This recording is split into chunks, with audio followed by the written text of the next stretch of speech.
Welcome to This Explainer. Today, we're diving into a genuinely fascinating slice of history, where the football pitch basically turned into a high-stakes diplomatic battlefield. We're heading back to the 1930s, right on the eve of World War II, to figure out exactly how three specific games permanently changed international relations. It is an absolutely incredible story of how just 90 minutes on the grass could actually send shockwaves through the halls of government.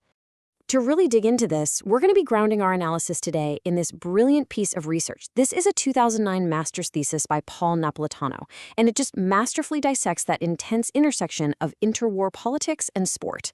As you'll see, Napolitano's work shows us that these were never just friendly matches, right? They were carefully calculated maneuvers by two dramatically different nations. So, here's our match schedule for today. First, football meets foreign policy. Second, 1933, the first encounter. Third, 1934, the Battle of Highbury. Fourth, 1939, players as ambassadors. And finally, the ultimate political scorecard.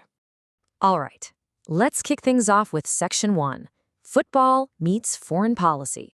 Picture this. On one side of this conflict, we have Fascist Italy. This was a regime that actively viewed its athletes, the Azzurri, as actual soldiers fighting for national prestige on foreign soil. For them, sport was this incredibly powerful tool for mass consent, military preparation, and just projecting strength abroad. Now, on the flip side, we have democratic England. They were clinging super tightly to what was known as their splendid isolation. The British completely and totally separated leisure activities from the national government, so they viewed their athletes purely as apolitical ambassadors.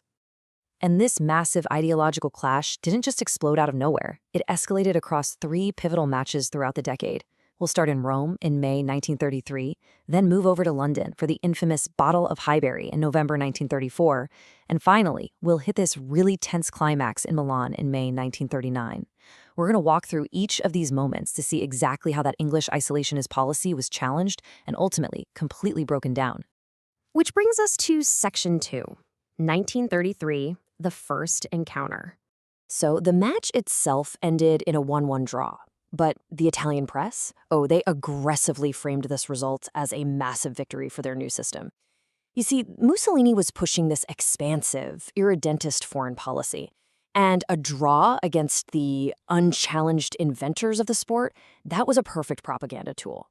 The Italian newspapers were just eager to show the world that British hegemony was finally under threat by this new school of the continent. The really crucial point to take away from this first match is that it wasn't just a sporting event anymore. To the Italian government and their press, the football pitch was immediately positioned as a literal ideological proxy war. It was fascism versus liberal democracy. While the English players showed up thinking they were just there to play a game of football, they were actually stepping into a highly politicized test of national validity. Moving on to Section 3, 1934, the Battle of Highbury. The aggressive Italian media framing equated the football pitch to a famous, incredibly bloody World War I battlefield. They literally wrote, the task of the team was like holding the Piave line. Italy arrived in London as the newly crowned world champions, and let me tell you, they were determined to defend that prestige at all costs. The match took on a completely military character. And wow, did the match live up to that military hype? It was an intensely violent encounter. Players on both sides were left seriously injured. But looking at the big picture, the extreme extra-sporting hostility of this match actively damaged diplomatic relations between the two countries. The fascist swagger displayed right there on the pitch really aggravated the British public. This was a massive wake-up call for the British government. It forced them to finally realize, hey, sport can no longer remain strictly apolitical, not when your potential adversaries are using it this effectively as a tool of national prestige. All right, Section 4. 1939, players as ambassadors.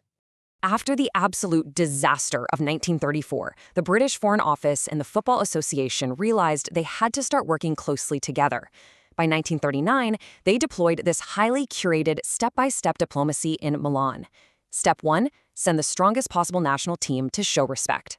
Step 2, have the players lay wreaths at monuments to fascist fallen soldiers. And Step 3, actually perform the fascist salute during the national anthem. This strategy transformed the players into literal ambassadors. Prime Minister Neville Chamberlain's policy of appeasement was in full swing at this point, and the British government was desperately trying to use this football match to mend a fractured relationship, hoping to pull Mussolini away from his alliance with Nazi Germany. They were literally speaking the language of football to achieve high diplomacy. Which brings us to our final stop, Section 5, the ultimate political scorecard. That tense 1939 match ended in a beautifully played 2-2 draw, which conveniently allowed both sides to claim political victories. But the permanent impact here was profound.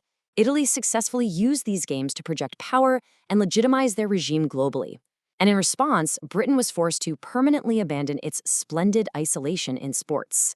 They learned the hard way that they could no longer ignore the political weight of international competition.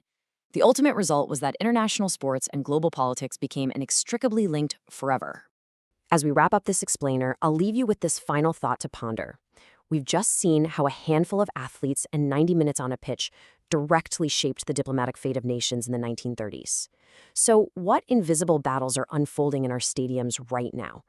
When we watch international tournaments today, what political scorecards are silently being kept? Thank you so much for joining me on this deep dive, and I really hope this changes how you watch the next big match.